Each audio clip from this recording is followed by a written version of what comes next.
منقبت امیرالمؤمنین علیه السلام این است که این بزرگوار در طول این زندگی پرماجرای خود به چیزهایی اهتمام داشتند، از جمله عدالت و وحدت. اینها برای ما درسه.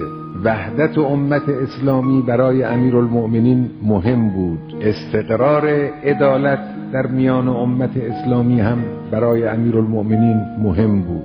حق طلبی اون بزرگوار در هر دو جا خود را نشان می‌دهد، هم در اون جایی که در پی عدالت دشوارترین آزمون‌های زندگی خود را تحمل می‌کند، اون سختی‌ها را، اون مجاهدت‌های دشوار را، اون جنگ‌هایی را که بر اون بزرگوار تحمیل شد، اون 3 جنگ دوران کوتاه حکومت، اینا را تحمل می‌کند چون دنبال عدالت است. حق را در اینجا با قاطعیت تعقیب می‌کنه.